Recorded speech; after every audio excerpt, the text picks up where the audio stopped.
Բարև ձեզ, Օրագիր Նյուզի եթերում օրակարգն է, իմ հյուրն այսօր միջազգայնագետ ԱԺԲ խորհրդի անդամ Արա Պապյանն է։ Բարև ձեզ, պարոն Պապյան, շնորհակալ եմ, որ այստեղ եք։ Պարոն Պապյան, վաղարշապատի թիմ ընտրություններից հետո առավել հաճախ է հնչում այն պնդումը, որ տեղի բնակչությունը Նիկոլ Փաշինյանին,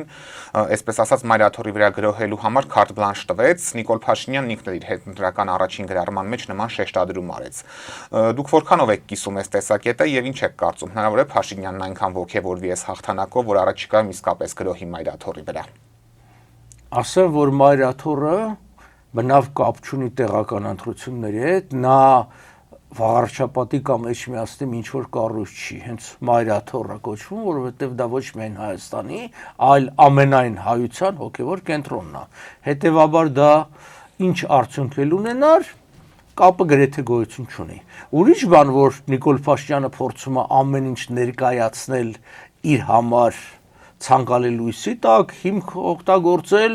եկեղեցու դեմ իր հարձակումները եւ թող որևէ մեկը չփորձի ներկայացնել, որ իբր սա եկեղեցու դեմ չէ, այլ ինչ որ անհատ մարդկանց, որովհետև ակնհայտ է, որովհետև անհատ մարդկանց դեմ պայքարելու ժամանակ բնավ պետք չէր նման աղմուկ անել, կարելի հանգիստ այդ խնդիրները լուծել։ Եվ այստեղ ավելին ասեմ, սա պարզապես եկեղեցու դեմ չէ այս պայքարը, սա պայքար է հայոց պետականության հնարավորությունների դեմ, եւ պատահական չի, որ Նիկոլ Փաշինյանը 7 տարի լինելով իշխանության, հիմա է սկսել այս մի կես տարի այս ամբողջ ինչու,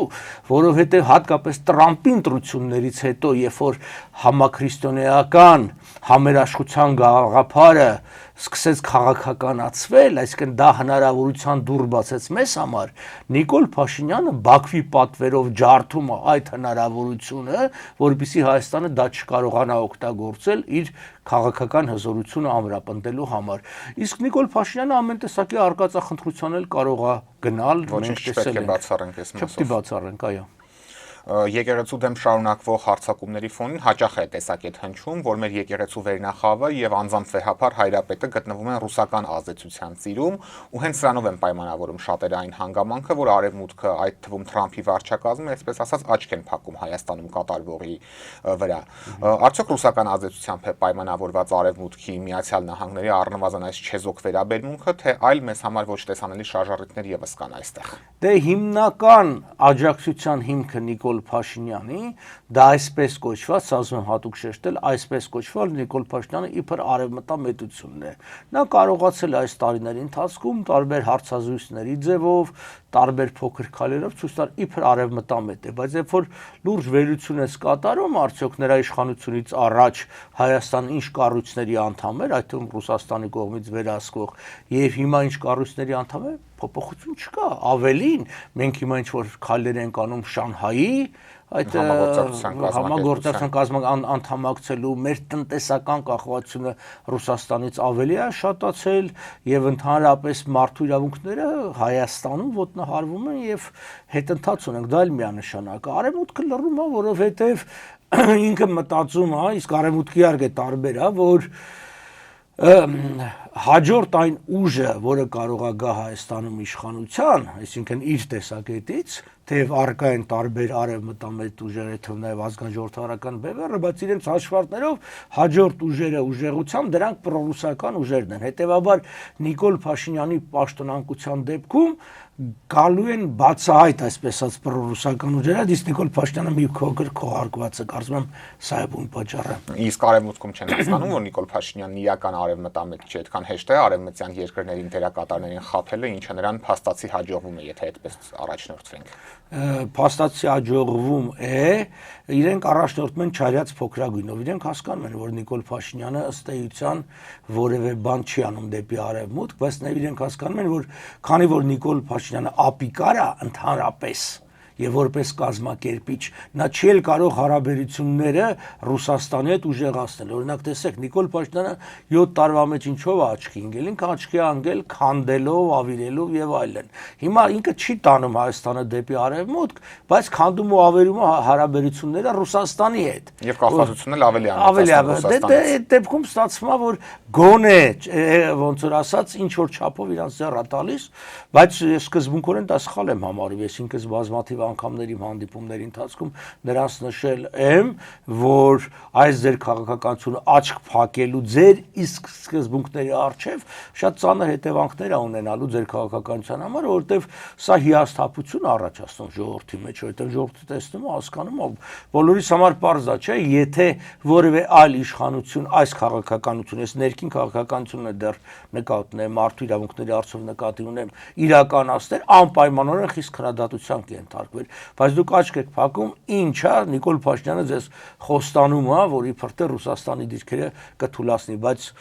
Ռուսաստանի դիրքերը հարավային Կովկասով հենց Նիկոլ Փաշինյան քաղաքականության հետևանքով ուժեղանում է, որտեղ առաջինը վարկաբեկվում է արևմուտքը, որտեղ որևէ քայլ հնարավորություն քայլի չի տրվում արևմուտքին, եւ երկրորդը ընդհանրապես Հայաստանը թուլացնելով բնականաբար կախվածությունը շատանում է դրսից։ Հայաստանում վերջին շրջանում ռեպրեսիաներն են նոր թափ ստացել, քաղբանտարկյալների թիվը շարունակաբար աճում է, ասում են այսպես ասած բանտերում այլևս տեղ չի մնացել, ավելին մենք անգամ կին քաղբանտարկյալ ունենք, ինչը Հայաստանի պարագայում աննախադեպ երևույթ է, եթե ես չեմ սխալվում։ Այս ռեպրեսիաները եւս ձեր նշած հանգամանքներով պայմանավորված արևմուտքի կողմից բավարար կոշտ գնահատականի չեն արժանանում, այսպես շարունակում են աչք փակել։ Օրինակ ես հիշում եմ Եվրանեստի վեհաժողովի ժամանակ իսպանացի падգամավորներից մեկը, այսպես ասած, բավականին կոշտ ելույթ ունեցավ, բայց դա կարող ենք ավելի անձնական մասնավոր կարծիք համարել։ Արևմուտքի լռությունը ինչքան պետք է շարունակվի պահպանվել, մինչև որ պահը։ Ես չի ասի, որ կա լրիվ լռություն, ես կասեի ավելի շատ պետական կառույցների կողմից է։ Գոնե չեզոքություն։ Եվ այստեղ պիտի հատկապես իմ քննադատության շլակ ուղղեմ դեսպանատերների դեմ, որտեղ դեսպանատերներն են նման զեկույցները ուղարկում, իսկ հասարակական քաղաքական կազմակերպությունները փորձում են ազդեցություն բարձրացնել սեփական իշխանությունների վրա, օրինակ հենց 3 Նյու Յորքում, կներեք Վաշինգտոնում կոնգրեսում տեղի ունեցավ քննարկումներ, որը ազգաժողովրդական բևեռներ կազմակերպվել նվիրված քրիստոնեության դեմ հալածանքներին, եւ այդտեղ տեղի ունեցած քննարկումները խոսեցին մարդիկ, ովքեր Նիկոլի հրավիրված այդ աղոթքի նախաճաշին եկել էին եւ կազմակերպել եւ իրենք վերադարձան Վաշինգտոն եւ քննադատեցին հնչեցնելով տարբեր անուններ։ Մենք այդ անուններից շատերի գործունեությունը, քաղաքական նպատակները չենք կիսում, բայց միևնույն է, մենք աջակցում ենք այդ մարդկանց, որովհետև այդ մարդիկ հանիրավի կերպով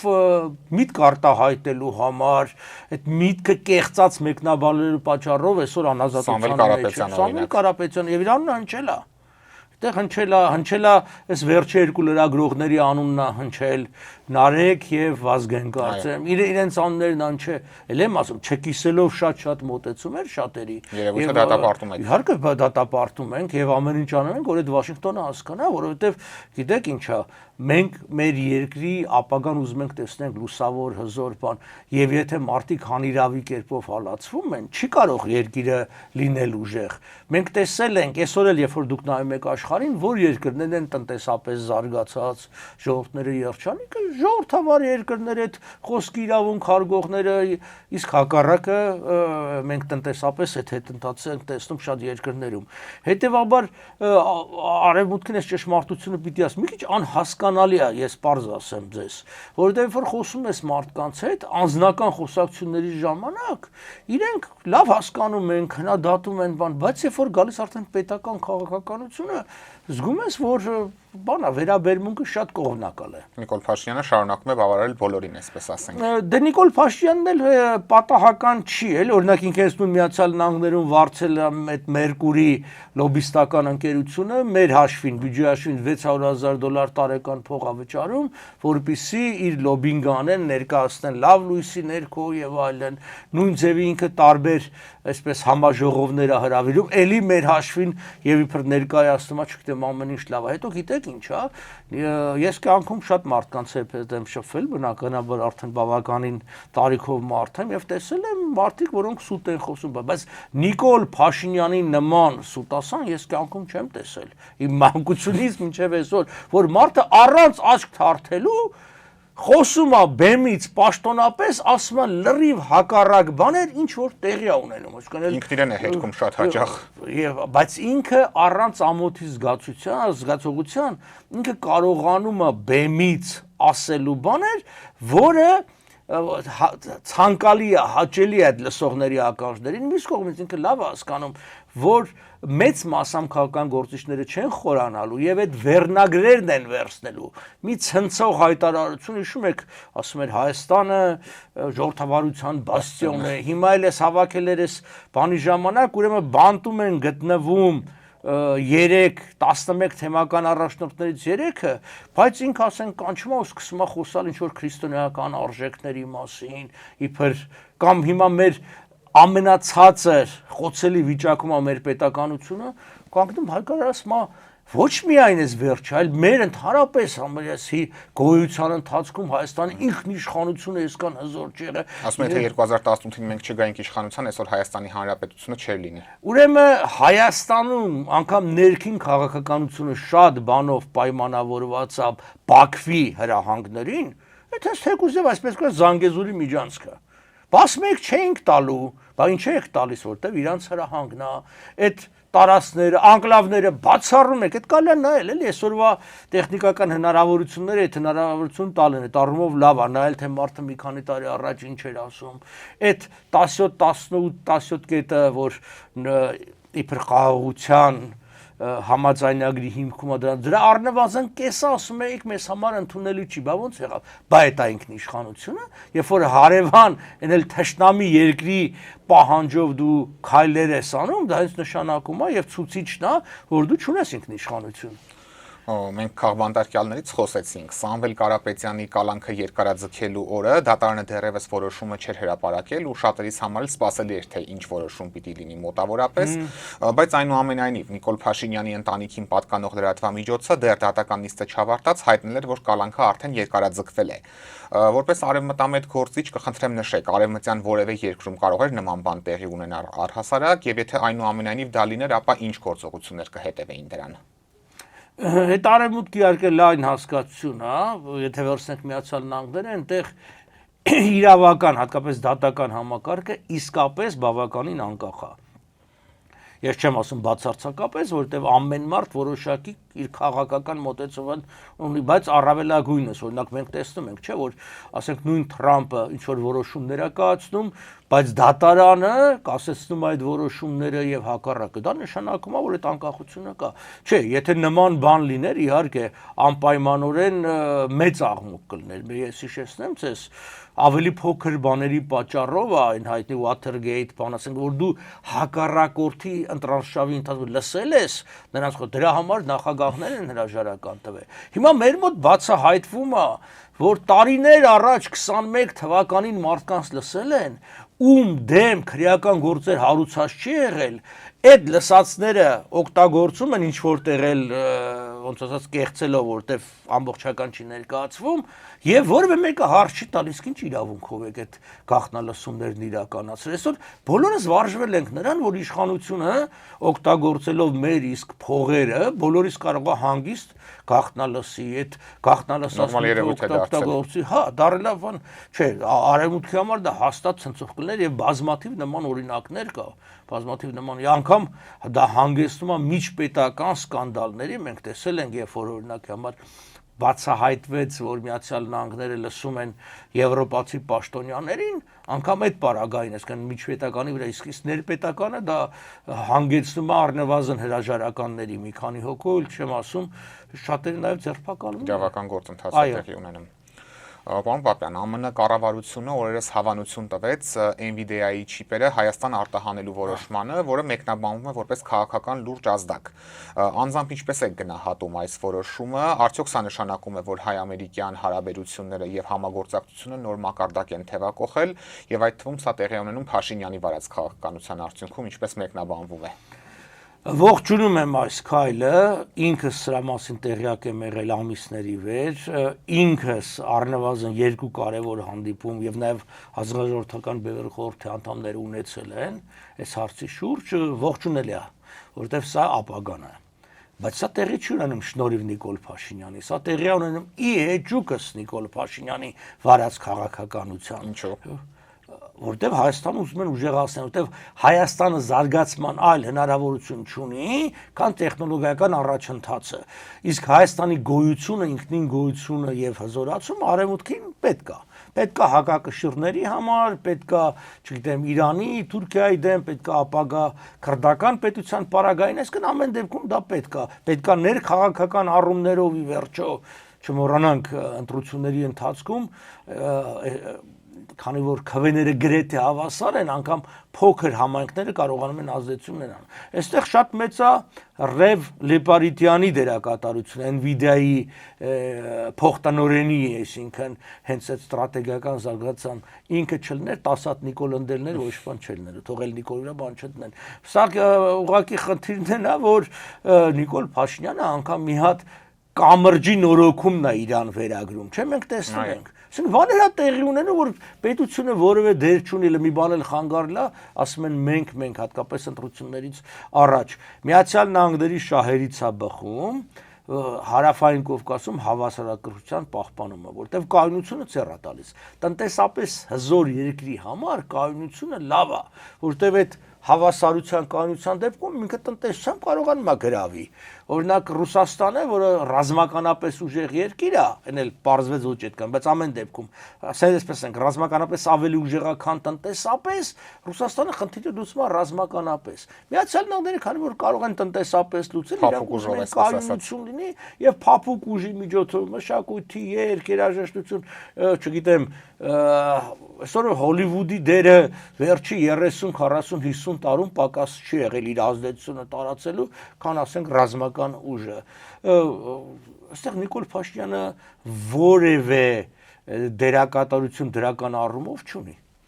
Մյուս կողմից նաև տեսակետներ են հնչում, որ Ռուսաստանը միտումնավոր թույլ է տալիս, որ Հայաստանը Միացյալ Նահանգներից իր կախվածությունը մեծացնի, որպեսզի հետագայում իր համար առավել նպաստավոր իրավիճակում, օրինակ Ուկրաինայի հարցը իր տեսանկյունից բարեհաջող լուծելուց հետո մեծացնի ճնշումը մեր երկրում եւ առավել կոշտ քայլերի դիմի, օրինակ նույն նյութենական պետության մասով են նշում, որքանով եք համամիտ այս պնդումների հետ, կարող է առհասարակ նման բան տեղի ունենալ։ Եթե Ռուսաստանը հնարավորություն ունենա կոշտ միջոցներով խնդիրը լուծելու, ինքը փորձ անելու է, բայց դա կապ չունի Nvidia-ի ներդրումների հետ, այսինքն դա չի, որի պատճառով պիտի անի։ Ենթադրենք չկա պատճառներից մեկը։ Չէ, բայց ենթադրենք չկա եւ այլն։ Ինքը մի պատճառ կգտնի, օրինակ կասի այն օրը այդտեղ մի հատ Արա Պապյան ունեիք, ինչ որ մի բան հայտարարեց, այսին ժվատ բան է, բան ես զորք եմ մտցնում խնդիրներ։ Դա պատճառ միշտ կարելի է գտնել, ճիշտ պատրևական կամ պատճառել չէ։ Պատճառել չէ։ Ուղղակի Ռուսաստանը այսօր չի կարող կանխել։ Այդպես չի, որ Ռուսաստանը համաձայնա շատ տարբեր երկրներում այդ փոփոխություններն ունի, ինքը կարողություն չունի։ Ինքը չի կարող միաժամանակ երկու ուղղությամբ ասենք լուրջ հակամարտության տնօրինի, ասենք Ուկրաինան լրիվ բավական է իր համար, չի կարողանում բանել։ Այնպես որ, բայց ես ամեն դեպքում կարծում եմ, որ անգամ Ուկրաինայի դեպքում, այդ չգիտեմ, մի քիչ էս երկու օրը շատ բաներ ա գրվում, որ հեսա ինչ որ Ռուսաստանի օգտինա լուծվելու, ես այդ տեսակետի չեմ, դեռ էս այդքան հեշտ լուծող հարց չի։ Ինչքան ուզում են ցույց տալ։ Այսինքն նաև թերահավատեք, որ այս Թրամփի ծրագիրը, որը հրապարակվել է 28 կետով, որ Դոնեցկը, Լուգանսկը, Ղրիմը կճանաչվեն ռուսական, մյուս երկու շրջաններում էլ զորքերը կկանգնեն շփման գծով, այս պահին իրատեսական չեք համարում, որ սա կիրագործվի։ Տեսեք, սա առաջի առաջարկը չի Միացյալ Նահանգների կողմից, այստեղ նախ խնդիրը կա Եվրոմիություն եւ եվրոպացիները։ Օրինակ, եթե չհամաձայնեն, ասենք Ուկրաինան չհամաձայնի Միացյալ Նահանգների հետ, Միացյալ Նահանգները ինչ պիտի անի։ Ասենք պիտի ասի ես սահմանափակում եմ, այսինքն անվճար հատկացումները, բայց գիտեք Եվրոմիությունն էլ բավականին այսօր եւ տնտեսական եւ ռազմական ուժ ունի օգնել Ուկրաինային, որովհետեւ Ուկրաինան պայքարի, մյուս կողմից էլ Ռուսաստանի վիճակն էլ վիճակ չի։ Մենք տեսանք նավթի գները անկում են ապրել 36 թե 30 դոլար այչել 1 բարելը, որը լուրջ խնդիր է առաջացնում Ռուսաստանի համար։ Այնպես որ ես հետևում եմ լրատվական դաշտին, շատ հեշտ է տեսնել, որ ով որ ուզում է լուրեր գտնել, որ վիճակը հոգուտ Ուկրաինային է զարգանում, հաստատ կգտնի։ Հետո որ ուզում է որ լուրերները հոգուտ, էդ էլ կա, երկու ուղղությունն էլ կա, այսինքն երկու այդ զարգացումները կա, հաճախ իրար ամերժալն, որովհետև նաև Միացյալ Նահանգների քաղաքականությունը ցավոք սրտի շատ վայրիվերումներով է մենք նկատում ենք։ Երբեք այդքան տատանվող չի եղել, ինչպես հիմա Տրամպը մի օր մի բան ասում, անում է, երկու շաբաթ հետո հակառակն է ասում, հետո նորից է փոխվում եւ այլն։ Բայց Եվրոմիությունը շատ ավելի կայուն, պրո ուկրաինական է, որտեղ հասկանում է, որ ոնց ասած հաջորդը ինքն է եւ հատկապես արևելաեվրոպական երկրները իրենք կանգնած են միանշանակորեն Ուկրաինայի կողքին։ Ու շարունակում եք դեռ կարծել, որ Ուկրաինան այս պատերազմում հաղթելու հնարավորություն ունի, ու այդ հաղթանակը ինչ ձևով կարող է լինել, այդ երկրի ամբողջ տարածքի վերականգնմամբ, թե այլ տարբերակով։ Այն որ, այսպես ասենք, հələ հաղթանակը Ուկրաինայի դնենք մի կողմ, այն որ Ռուսաստանը պարտվել է, դա իրողություն է։ Որովհետեւ է պարտվել, եթե առնվազն այդ երկրի 4 շրջանների հիմնական մասը վերցրել է իր վերահսկողության տակ, Ղրիմի մասին չենք խոսում, բնականաբար շատ ծանր գնով, բայց այնուամենայնիվ չէ, եթե հաղթանակը պիտի գնահատեք Ռուսաստանի նման 10 միլիոն քառակուսի կիլոմետր երկիր ունեցողը, չգիտեմ, եւս մի քանի տասնյակ հազար գա, այդ հաղթանակը չի։ Դու կարաս, այսինքն Ռուսաստանի կորուստները նայեք, Ռուսաստանի տնտեսական կորուստները, Ռուսաստանի մեկուսացումը, մարդկային կորուստները եւ այլն։ Հիմա ասենք ինչ այդ Դոնեցկը, Լուգանսկը եւ Ղրիմը ինչ են ավելացնում Ռուսաստանը դառնով դառնում ավելի հզոր։ Այդտեղ դառնալու է բերել այդտեղ տասնյակ միլիարդներ պիտի դնի, եթե անգամ իսկ ճանաչեն Ռուսաստանի մաս եւ այլն։ Իսկ դրա փոխարեն Ռուսաստանը կորցրել այն, որ Ռուսաստանը դուրս է մղել տեխնոլոգիական այդ զարգացման շղթայից, որի մեջ ինքը բավականին լավ տեղավորվել էր եւ ռուս ժողովուրդը շարքային ժողովուրդը այսօր շատ ավելի վատ է ապրում, քան ասենք առաջ էր ապրում, դա եթե երկրի նպատակը տարածքի մեծությունը պիտի լինի, այնա Ռուսաստանը այսպես թե այնպես էլ է տարածքի մեծությունը, տեսեք Միացյալ Նահանգները, ես ինչ էի խոսում տնտեսական առումով, առաջ 19-րդ դարում, 20-րդ դարի մի մասով երկրները տարածքներ էին գրավում, ինչու են տարածք գրավում, որովհետեւ դու կարողանաս օգտագործես այդ տարածքի ընդերքի հարստությունը, ինչպես նաև այդ տարածքը որպես ենք շուկա, որպես ճանապարհ, ինքնին պատերազմի նպատակը եւ տարածքներ գրավելու նպատակը ելի եղել է տնտեսական։ Ասենք ճանապարհներ վերահսկել հունք բան։ Հիմա 21-րդ դարում դա կարելի է անել հանգիստ առանց պատերազմի եւ Չինաստանի դեմ, Ռուսաստանի դեմ այդ քաղաքականությունն է իրականացնում։ Նույնը Միացյալ Նահանգները մենք տեսնում ենք, հիմա ամբողջ Լատինական Ամերիկայում որ գնացել են լավ տեղերը իրենցով են արել։ Հիմա նայեք այս միջինասիական երկրների առաջնորդների այդ հանդիպումը, որ Թրամփը հրավիրել Վաշինգտոն, առանց գրավելու, այսինքն ֆիզիկապես զոր իջեցնելու, եթե դու պայմանագիր ես ստորագրում եւ հանքեր օգտագործելու, շահագործելու հնարավորություն ես ստանում, հենա եղավ ոնց որ ասած այն նպատակին ասար, ինչը պետք է աներ առաջ զենք ու զորքով։ Հետևաբար, եթե այդ տեսանկյունից Ռուսաստանը պարտված է։ Հիմա գանք Ուկրաինային, Ուկրաինան հաղթացա թե չէ, դա կախում ունի այն վերջնական ձևակերպումից, ինչը որ կլինի, բայց ամեն պարագային Ռուսաստանը իր ամենակարևոր ուղղության վրա դեպի արևմուտք, դեպի Եվրոպա, վերջո Պետրոս Մեծը այդքան էլ անկել չէր, էլի որ հասկանում էր, որ Ռուսաստանը կարող է բարգավաճի արևմուտքի հետ այդ պատուհան բացել հայտնի պատմությունը, Պետերբուրգի կառուցումը եւ այլն։ Այդ իր արևմտյան ուղղության վրա ինքը ձեռք է բերել թշնամի պետություն, որը տարածքով անգամ այդ առանց Լուգանսկի էլ Եվրոպայում ամենամեծն է եւ ամենակիչը առնվազն մի 35 միլիոն բնակչություն է ունենալու, 35-40 միլիոն։ Հիմա դա հաղթանակ է, թե պարտություն է, որ դու սահմանի վրա ունես նման թշնամի երկիր, որը մտքի մեջ անդադ պահելու է իր տարածքները ազատագրելու գաղափարը, եթե անգամ դա տրվի, որտեվ նաև այնտեղ հարցնեն է, որ այդ անգամ առաջարկի մեջ չի ասվում, որ պիտի փոխանցվի դե յուրե, ասենք Ռուսաստանին, դա որոշակի կարգավիճակ է տրվում հետագայում հնարավորությամբ, որ դա կարա լինի Ռուսաստանի։ Բայց նաև Ուկրաինայի ռազմական ուժերը եւ Ամերիկայից տրամադրվող օգնությունն է սահմանափակվում։ Այս պարագայում կարող է Ուկրաինան վերականգնվել ու իր նշած այսպես այո, բայց նաև 100 միլիարդ դոլար այդ ռուսական փողերից պիտի տան Ուկրաինային, 100 միլիարդ դոլար Եվրոմիությունը պիտի տա, երևի մի հատ կանել կտա Միացյալ Նահանգները, մասնավոր ներդրումներ կլինեն, պարզա չէ, որ այն ռազմական արտոնաբերությունը, որը այսօր Ուկրաինայում զարգանում է, իսկ ես մի քանի ամիս առաջ Լեհաստանում մասնակցում էի Կելչե տարգի կոչվող Եվրոպա ամենամեծ զենքի վաճառքի ցուցահանդեսին եւ պիտի ասեմ, որ այնտեղ ամենաշատը ներկայացված էին ուկրաինական ընկերությունները, ու դա Լեհաստանում է տեղի ունեցավ, կամ իրենք էին վաճառող, կամ իրենք էին գնորդը, այսինքն Ուկրաինան այդ գծի վրա դեռ անկախ նրանից ինչ կստորագրի թե չէ, շարունակելու է ռազմականը զարգացնել, իսկ ունենալով ոնց որ ասած այդ ռազմական այսօր բավականին լավ արդյունքները ռազմատեխնիկական ալճիշտ ֆլամինգո եւ մյուսները սա կլինի ավելի շատ զինադադար, քան խաղաղություն։ Եվ պարոն Պապյան, ուզում եմ անդրադառնանք նաև հայ-ադրբեջանական կարգավորման հնարավոր գործընթացին։ Գիտեք, ադրբեջանական կողմը վերջին շրջանում իր ռետորաբանությունը բավականին կոշտացրել է, կրկին խոսում է այսպես կոչված Զանգեզուրի միջանցքի անկլավների մասին, սակայն մյուս կողմից էլ տեսնում ենք, որ Ալիևը նաև որոշակի ռևերանսներ է անում, օրինակ Ցորենի մատակարարման արգելքի վերացումը եւ այսպես շարունակ։ Ինչով է այս ամեն ինչը պայմանավորում եւ արդյոք օրինակ մենք դեպի ընտրություններ որքան մոտենանք, մենք կտեսնենք ել ավելի նմանատիպ քայլեր, որոնք կնպաստեն Փաշինյանի իշխանության վերարտադրմանը։ Դուք ձեր հարցի մեջ արդեն պատասխանը տվեցիք։ Այսպես կոչված ռևերանսները պայմանավորված են առաջիկա ընտրություններով։ Այսինքն Ալիևը հնարավորություն է տալիս Փաշինյանին, որ ինքը ժողովրդի վրա ծախի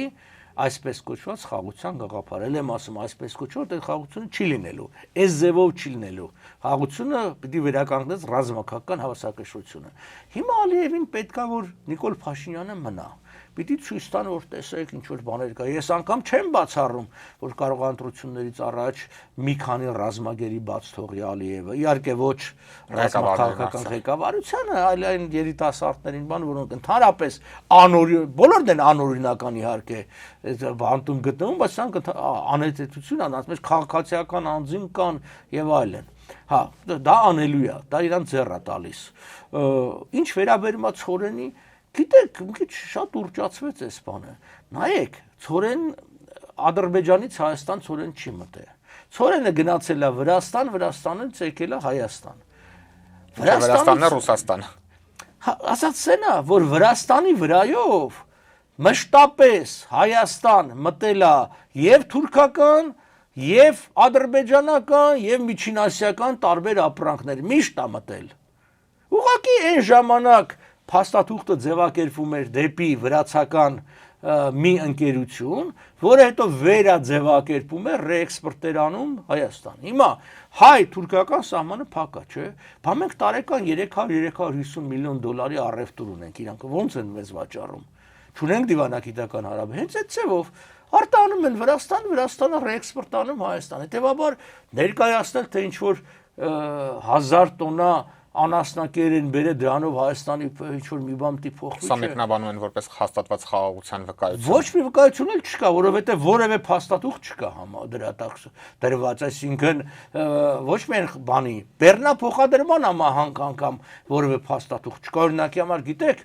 երբ որ բոլշևիկյան հեղաշրջումը եղավ Ռուսաստանում, այդ ռեժիմը 1924-ին միայն սկսեց ճանաչվել, բայց արդեն 18 թվականին շատ երկրներ պայմանագրեր ստորագրեցին բոլշևիկների հետ, օրինակ այդ նույն երկաթուղիների օգտագործման մասին, ժամանակ փոստ հեռագրատների ձև բաներ, որտեղ դա անհրաժեշտություն է եւ դա չէր ներկայացվում անգամ բոլշևիկների կողմից, որ տեսեք, այս ինչ մեր ձեռքբերումը մեզ ճանաչում են որպես չէ, որտեղ չկար քաղաքականություն։ Հիմա այս ամբողջը ներկայացվում է, որը ես կասեի անգամ սա մեջ բլիկը բացասական բաներ կա, որովհետև ստացվում է, որ մենք արևմուտքին ասում ենք, որ գիտեք ինչ կա, մենք ունենք որոշակի ինչ որ սկզբունքներ, պահանջներ, բան, բայց հանուն առևտրի պատրաստ ենք ամեն ինչ զիջել եւ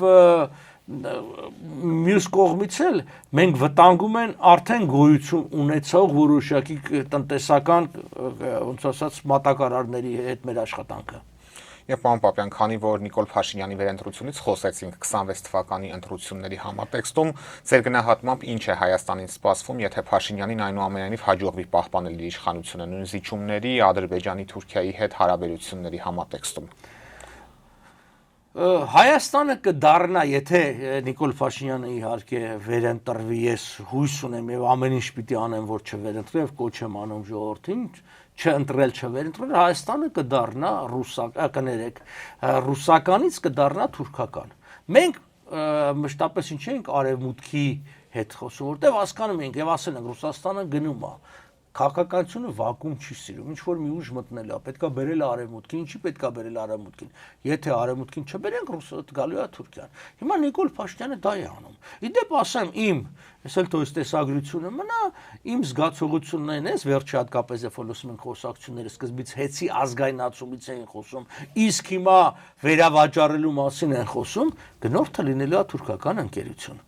Եվ դա ներկայացնել են, որ դա մեծ նվաճում է մեզ համար եւ այլն, որովհետեւ չէ, էլեկտրական ցանցերը բնականաբար ինչքան մեծ բան ունեն, տարածվածությունն ասենք կապի մեջ են եւ այլն, դա շատ կարեւոր է։ Հայաստանը արդեն իսկ Նիկոլ Փաշինյանը հերիք չի քաղաքականապես դնել է կախվածության մեջ Բաքվից եւ Անկարայից, հիմա սկսել է տնտեսապես դնել։ Եվ դա շահելու են իշխանամերձ օլիգարխները։ Ժողովուրդը առանձնապես չի շահելու դրանից, որովհետև ժողովրդի հատկապես փոքր եւ միջին բիզնեսը սննկանալու է, այդ մրցակցությանը չի դիմանալու։ Գիտեք, շատ լավ բան է ազատ շուկան, ես ինքս այսպես ասած արևմտամետ շուկայական կողմնակից եմ, բայց դու պիտի պատրաստ լինես դրան։ Դու չես կարող ոնց որ ասած նոր կայացող փոքր ընկերությունները դնել թուրքական մեծ ընկերությունների հետ մրցակցության, որովհետև այնտեղ համապատասխան օրենքներ են պետք, որ էքսպանսիա չունենանք։ Օրենքներ են պետք, դրա համար համապատասխան հնարավորություններ պետք, կադրեր են պետք, իսկ այնինչ մեզ մոտ ընդհակառակը մենք տեսնում ենք, որ գնալով մրցունակությունը փոքրանում է, որովհետև մի քանի խոշորներ են իրենցով էս ամբողջանում։ Հիմա այդ արդեն իմ հիշատակած հայ-թուրքական առևտուրը դրանից ավել չի մեծանալու։ 300-350 միլիոն անեն, որտեղ շուկան ի վիճակի չի կլանելու, բայց այդ 350 միլիոնը այսօր երբ որ անում էին մի քանի 100 առևտրականներ, մի քանի փոխան մենք ունենալու ենք մի քանի մեծ ընկերություն հայտնի տարբեր օլիգարխներ, իշխանամերձ, որոնք իրենք արդեն գնումները անելու են տասնյակ հազարավոր տոնաներով, բայց այստեղ խնդիրը հետևյալն է, գոյություն ունի սոցիալական բիզնես հասկացություն, այսինքն բիզնես, որի նպատակն է մարդկանց հնարավորություն տալ տուն պահելու։ Ես այն օրը լսեցի ու զարմացա, պարզվում է Վրաստանում մինչև $3000 եկամուտ ունեցող բիզնեսները չեն հարկվում։ Եվ դա շատ ճիշտ է, շատ լավ է, որովհետև ասում է, այդ փողը մի երկու ընտանիքի ապրելու փող է, որ այդ փոքր բիզնեսների մեջ։ Իսկ մեր մոտ հերիք չի ընդհակառակը հաստատագրված հարկը դրեցին, այսինքն համահարտեցին։ Հա, այդ ամբողջը, այսինքն ավելի բարդացա փոքր բիզնեսի։ Հիմա էլ ուզում են մցնեն մեր ոչ միայն հարևանը, պետք է ընդունել թշնամի երկրի տնտեսությունը այստեղ, որովհետև իրենք ու դա պատմական փորձն է ցույց տալու։ Ես վստահ եմ, պետության կողմից աջակցություն են ստանալու այդ բիզնեսները, հատուկ նպատակային գալու եւ գրավելու որոշակի բիզնեսներ, որը միգուցե մի փուլ կարող է որոշակի աշխուժություն բերի, բայց դա լծակալնելու հետո ցանկացած ժամանակ դա սպառնալու են, ինչպես որ ռուսներն են սպառնում պարբերաբար, որ գազը կկտրենք։ Ինչպես օրինակ Արցախում անում էին ադրբեջանցիները, գազը փակում էին։ Ահա, հիմա նույնն էլ լինելու է, այսինքն Թուրքիայի պարագային, այսինքն Հայաստանը հայտնվել է ադրբեջանա-թուրքական ակցիանի մեջ, այդ թվում նաև տնտեսական, դա հիմա ռազմական է, հայտնվել է նաև տնտեսական ակցիա։ Ռուսական ազդեցությունը փոխարինում ենք թուրք-ադրբեջանական։ Իրենք են փոխարինում, մենք չենք փոխարինում, մենք ընդհանրապես կողմնակից ենք, եթե մենք խոսում ենք ընդհանրապես կողմնորոշման մասին, այն արևելման մասին, մենք արևմուտքի կողմնակից ենք եւ այդտեղ հազար փաստարկներ կա, ինչու է դա ճիշտը, եթե հերու չգնանք, օրինակ ես ամերիկյան ռազմական համագործակցության կողմնակից եմ, որտեղ աշխարհում մի երկիր կա, որ ի վիճակի է, կուզենա թե չէ, ուրիշ առնեմ, թե ամանջան ուզենա, մի երկիր կա, որ ի վիճակի է կրկնակի զսպման, այսինքն եւ Ռուսաստանի եւ Թուրքիային զսպել, Հայաստանի նկատմամբ ոտնձգել, դա Միացյալ Նահանգներն են, ուրեմն պետք է ամեն ինչ անել, որպեսզի կարողության հետ միասին նաեւ քաղաքական ցանկություն լինի։ Շնորհակալ եմ, պարոն Պապյան։ Օրակարգն այսօր այսպիսին էր, այն ամփոփեցինք միջազգայնագետ ԱԺԲ խորհրդի անդամ Արա Պապյանի հետ։ Կհանդիպենք։